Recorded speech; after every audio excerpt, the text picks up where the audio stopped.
America হচ্ছে সবথেকে বড় বা লার্জেস্ট অয়েল প্রোডিউসার। মোটামুটি 22% অয়েল আমেরিকা প্রোডিউস করে। যেখানে সৌদি আরব 10% অয়েল এবং রাশিয়া 10% এর মতো অয়েল প্রোডিউস করে। তো আমেরিকা সবথেকে বড় লার্জেস্ট অয়েল প্রোডিউসার হওয়ার পরেও কেন মধ্যপ্রাচ্যের দেশগুলোতে অথবা হচ্ছে যে গালফ কান্ট্রি গুলোতে যেমন ইরান, ইরাক এবং লিবিয়া এই দেশগুলোর সাথে কেন সংঘাতে সে জড়িয়েছে? কারণ আমেরিকার কাছে যে অয়েল আছে সেটা হচ্ছে হচ্ছে সেল অয়েল। এগুলো হচ্ছে পাথরের মধ্যে আবদ্ধ আছে। আমেরিকার কাছে ৩ টা রিজিয়নে এই সেল অয়েল গুলো হচ্ছে যে আছে। ৩ টা রিজিয়নে তাদের হচ্ছে সেল ফিল্ড আছে, পারমিন, ব্রাসেন এবং আরেকটা হচ্ছে আ ঈগল ফোর্ড। তো ঈগল ফোর্ড এবং পারমিন ব্রাসেনে যে সেল ফিল্ড গুলো আছে এগুলো থেকে যে অয়েল বের করার প্রসেসটা এটা কিন্তু অনেক কঠিন একটা প্রসেস। ফ্র্যাঙ্কিং করা লাগে, তারপর হচ্ছে যে অনেক হেভি প্রযুক্তি ব্যবহারের মাধ্যমে অয়েল বের করা লাগে। তো এক্ষেত্রে দেখা যায় তাদের যে অয়েল বের করার খরচটা সেটা অনেকটা বেড়ে যায়।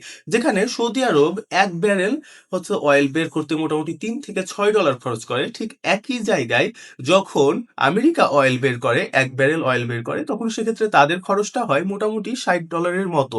তো তাদের যে এই অয়েল বের করার খরচের পদ্ধতিটা এটাই হচ্ছে সবথেকে বড় বাধা যে তারা প্রতিদিন সবথেকে বেশি অয়েল বের করার পরেও তারা হচ্ছে যে মধ্যপ্রাচ্যকে কেন মধ্যপ্রাচ্যের উপর কেন তাদের হচ্ছে নজর?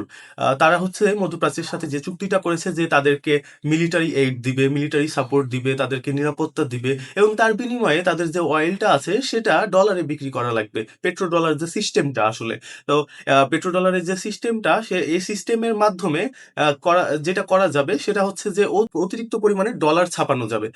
যদি স্বর্ণের হিসেবে ডলার ছাপানোর পদ্ধতি যেটা ছিল আগে, স্বর্ণ তো একটা নির্দিষ্ট পরিমাণে আছে। কিন্তু আ যে অয়েল সেটা কিন্তু দিন, দিন সৌদি আরব তাদের হচ্ছে ফিল্ড থেকে বের করতে থাকবে এবং আমেরিকা তার বিনিময়ে ডলার ছাপাতে থাকবে। যেটা কিনা আমেরিকার জন্য খুবই তাদের ইকোনমির জন্য সবথেকে বড় একটা অ্যাডভান্টেজ ছিল। কিন্তু এখন যেটা হবে তাদের যেটা প্ল্যান আসলে যে তাদের অয়েলটা তো অনেক বেশি হচ্ছে যে খরচ পড়ে যাচ্ছে বের করতে। সেক্ষেত্রে তারা যে আগে যেসব জায়গা থেকে খুব সহজে তেল বের করা যায়, কম খরচের অয়েলগুলো সেগুলো আগে বিক্রি করে তারপর নিজেদের অয়েল একটা মনোপলি তৈরি করার মাধ্যমে প্রিমিয়াম দামে বিক্রি করবে। এমনটাই হচ্ছে তাদের যে প্ল্যান। আসলে আ যদি অয়েলের কথা বলতে চাই সবথেকে বেশি কার কাছে অয়েল আছে? সবথেকে বেশি রিজার্ভ আছে ভেনেজুয়েলার কাছে। ভেনেজুয়েলার কাছে অয়েল রিজার্ভ আছে। তাদের কাছে মোটামুটি ৩৩৭ বিলিয়ন ব্যারেল অয়েলের মতো রিজার্ভ আছে। যদি ১ ব্যারেল অয়েলের কথা বলি সেক্ষেত্রে ১ ব্যারেল হচ্ছে সমান ৪২ গ্যালন বা ১৫৯ লিটারের সমান।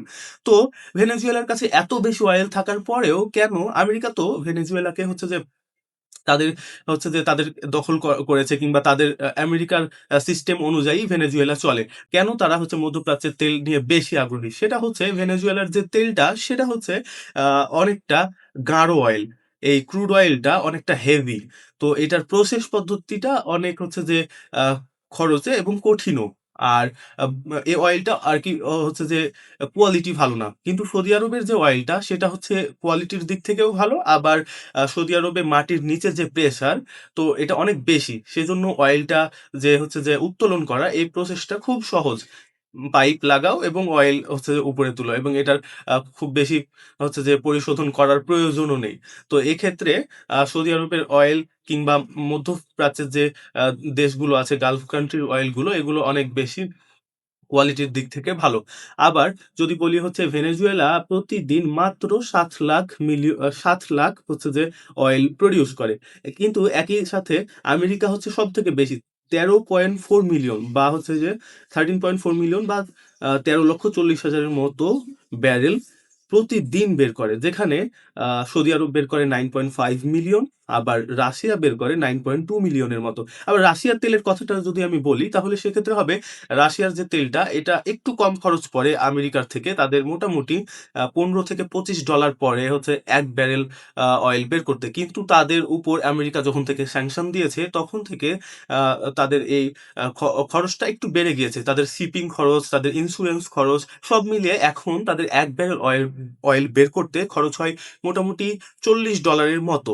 তো এক্ষেত্রে যেটা দেখা যায় সেটা হচ্ছে যে সবথেকে সহজ এবং সবথেকে ভালো অয়েলটা সৌদি আরবের কাছে পাওয়া যায়। এখন আমেরিকা তাদের সাথে চুক্তি করেছিল যে তাদের অয়েলটার বিনিময়ে তারা হচ্ছে মিলিটারি এইড দিবে, মিলিটারি সাপোর্ট দিবে, নিরাপত্তা দিবে এবং তার বিনিময়ে হচ্ছে যে আ অ যে অয়েলটা আসবে সেটা সৌদি আরব বিক্রি করবে আ সৌদি আরব বিক্রি করবে কি করে? ডলারের বিনিময়ে।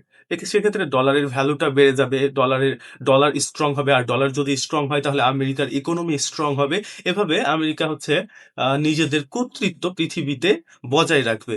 আর যখন এই অয়েলগুলো মোটামুটি শেষ হয়ে যাবে কিংবা কমে যাবে তখন নিজেদের যে অয়েলগুলো ছিল রিজার্ভ অয়েলগুলো তারা সেগুলো হচ্ছে যে খুব আ বেশি দামে প্রিমিয়াম প্রাইসে বিক্রি করবে একটা মনোপলি ক্রিয়েট করার মাধ্যমে। তাদের কাছে মোটামুটি 46 বিলিয়ন আ ব্যারেল অয়েল রিজার্ভে আছে। তো সেটা দিয়ে তারা খুব ভালো মতোই পরবর্তীতে এই মনোপলি ক্রিয়েট করতে পারবে।